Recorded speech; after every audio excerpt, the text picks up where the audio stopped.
exercise, right? So we talked about sleeping, we talked about eating, we talked about the kind of mental element of exercise, but now the physical. And so if you're taking notes, please do write this down because moving is so important. But if you can walk for 30 minutes per day, what you're doing by doing that is you're reducing the impact or risk of dementia by 65%, right? Walking 30 minutes per day can impact and reduce the risk of dementia by 65%. And so it's so important for us to move and be physical. Um, if I put kind of walking in context to kind of give you an example, the moment that you leave your house to go for a walk, you have to kind of factor in, especially in this heat wave, what's the weather like outside, right? Is it really hot, right? Is there a storm coming, in 20 minutes because it feels like it rains every day now? Is it snowing? Is it windy? Right? What are the conditions for this walk? Then secondly, you have to consider, what's the route that I take? Am I going to go uphill? Am I going to go downhill? Am I crossing a busy street? Am I making a pit stop? Right? What are the elements for me to go on this walk? But lastly, and most importantly, for your brain health, the reason why walking is so important is once you leave your house and you get to a turnaround point, let's call it, point B, you have to leverage recall, right? You have to get back to your original origin of walking. And so I put this all in perspective because, those little things that you do kind of do add up, but also make you think about the idea that if you know someone with Alzheimer's or dementia today, there are many things that you don't want them doing by themselves. The one thing that you don't want them doing by themselves is leaving the house by themselves, right? Because that ability to get back or get back home has been compromised. So think about that in context, right? Walking is important. If you don't love walking, or if there's a physical inability to walk on an ongoing basis, I would challenge you to think about swimming, right? If you go to any YMCA throughout the country, you'll see a track and you'll see a pool, right? Swimming, aquatic exercise is great for your brain health, great for breathing. It's good for you holistically. The last one you see the lady doing here in the picture is dancing. So walking, swimming, dancing. Dancing, in many cases, is something that you have to remember, right? There's a recall element to it. There's the visual, you're kind of looking around at the people that you're around.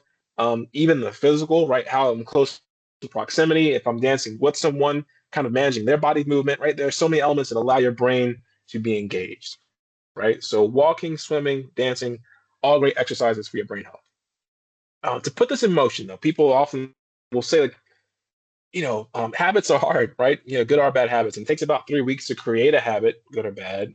And so Dr. Mark Milstein gives us an acronym, CARS, CARS. If you remember that, what you're doing is you can set up a visual cue. So the C in CARS is cue. And in the example of walking, let's say after this call, you say to yourself, after 15 minutes later, I'm going to go for a walk, right? It cooled down outside. The weather seems cooperable, for example, and you say to yourself, I'm going to go for a walk. What happens in 15 minutes for most of us is we don't go for a walk, right? Not that we didn't have good intentions, not that we didn't have aspirations to do the walk. Life gets in the way, right? We get a call, we see a snack, we see the news, we start scrolling, right? We just get distracted. But if you put the shoes by the door, you don't just tell your brain you're going for a walk, you show your brain you're going for a walk, right? So you increase your chances of doing it because there's a visual reminder there. The A in cars is the action, right? Be intentional about what you do. I think for this picture here, what you say is if I have to go to the grocery store 5 days a week, like I do, you're going to park farther away from the door. You're going to force yourself to walk. You're going to experience a little bit of friction. Maybe you get hot, maybe you get cold, but you're going to make the moment about you. You're going to be intentional about getting your steps in. You're going to be intentional about being outside. You're not going to just go to the store, run in and run out. You're going to get some action in between. The R in cars is the reward. When you do these things, you feel good about it, right? Think about running in a marathon. If you finish, you feel amazing, right? Physically, you feel drained, but mentally, you feel like you've overcome the best obstacle in the world, which is finishing. And so that's a great feeling that we all want to have and encourage. The essence in cars is find a support system, right? So find a workout buddy, particularly someone that you can call out. And what I mean by that is thinking about someone who is going to kind of light the fire under you and you're going to light the fire under them. That's a great thing. Even if it's your spouse, right? If you get out and start walking, usually what happens is your spouse says, hey, I want to come with you, right? So, it's a good thing, right? Having someone that to be an accountability partner is an amazing thing and can encourage you to embrace good habits. When you do all these things, the eating, the sleep, sleeping and the exercise, in essence, what you're doing is you're saying, I'm going to get better at these things. I'm not going to perfect them. I'm not going to try to be the way I was. I'm going to simply embrace the element of change. And so, if anyone has done a triathlon before, or at least thought about doing a triathlon before, it's very similar to the marathon example that I gave earlier. You don't have to be a great bike rider. You don't have to be a great swimmer. You don't have to be a great runner. The goal of that triathlon is to finish, right? It's to put all these exercises together to a goal of finishing the race. And so, yes, maybe you want to beat a time, maybe you want to have a ranking, but the ultimate goal is to simply finish. And so the same thing applies to the eating, sleeping, and exercise. You don't have to embrace the best of all these things. You just simply have to do them. And so when you do all these things, what you're doing is you're cross-training your brain. You're making your brain think. You're making your brain kind of be on guard, if you will. But you can embrace that feeling of frustration because your brain, in essence, will figure it out. And so I think about this in context too. Again, learning something new is hard, right? If you've never walked, you've never embraced the challenge of sleeping better, those are big things that can be frustrating and take time.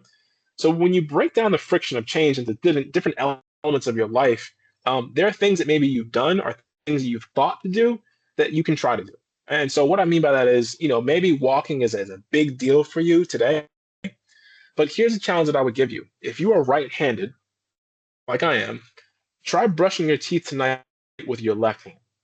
And so that simple mix-up will force your brain to say, this doesn't feel right. Same action of cleaning your teeth, but the friction of being left-handed will make it more challenging. If you drive a certain way home from work, right? Most of us pick this up. We say we're going to put in ways. We're going to find the most efficient way home. If you've got time, right, just figure it out, right? Drive on your way home in a route you haven't taken before, or just do it without the GPS, right? Just allow yourself to think and figure it out. One person told me as a comment once, Harriet Tubman, she saved hundreds of people from slavery using a star, right? And just the elements of friction that she faced every time she saved people. Again, it took guts, it took a lot of heart, but certainly she allowed her brain to think, right? She had to be on as she did that. So when you do all these things, you meet new people, you find out new things, people rely on you and ask you about things, which again, I think is an amazing thing for you and ultimately your brain health. So last, when you think about all the things we talked about, what I will convey to you is there is no quick fix, right? All this will take time. All this will take effort. All this, may inquire a little bit of frustration, right, as well. But what I will also share with you, all this is worth it. Like any investment that you make in life. Again, I opened up with the fact that investments take time, and in almost every case that we hear about.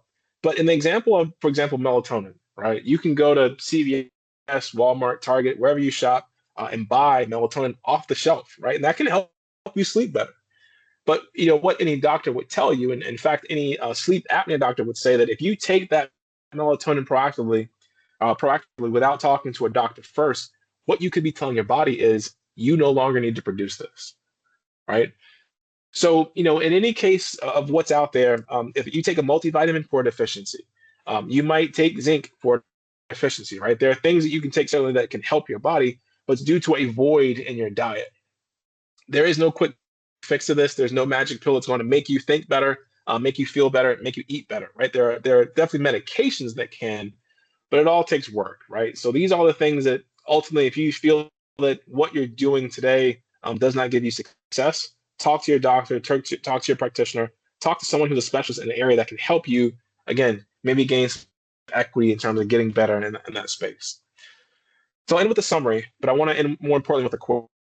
So the quote is, a sharp mind at older age isn't just a bit of luck, it's within reach for most of us. And I think that's the power of opportunity that we all have.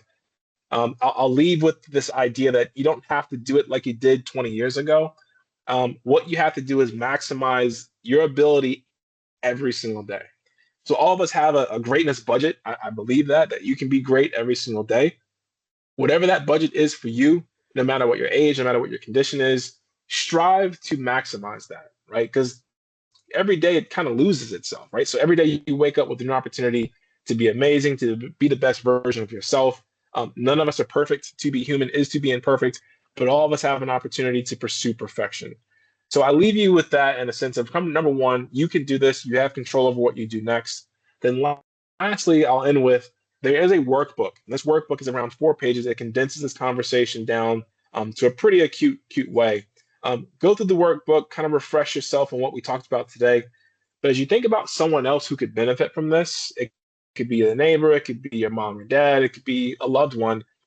Show this to them as well, right? Help them encourage themselves to be a better version of themselves, not just through how they think, but also the actions that they take. So with that, Larry, I'll turn it back to you. Any questions, thoughts, comments? Happy to address those now. Brian, I appreciate it. I think that you've knocked it out of the park with the information. You've shared some great resources, some different things that people can actually go home and think about a little bit and actually be proactive with it. Hopefully, it's something that anybody here can really pick up and start to do, whether, like you said, it's getting up and walking around, which is something that I know that I have to do a little bit more of. It's just taking a couple more steps than what I normally do during the day. We'll open it up for question and answer. If anybody has any questions, like I said, you can email them over to me. If you wanted to talk out loud, you can use the raise hand button. I'll unmute you. You can talk and ask anything that's on your mind.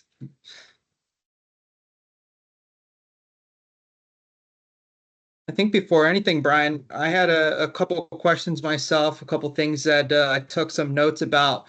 Um, so of course, you talked about brain trash, and you mentioned that you can get rid of some of it, obviously doing different things like Mm-hmm. walking.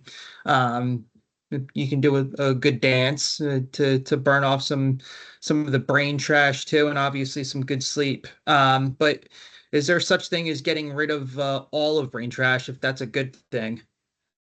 Yeah, no, studies have shown that you can't reverse the impact of it, right? So you're not getting rid of all of it. What you're doing is reducing the amount that builds up over time.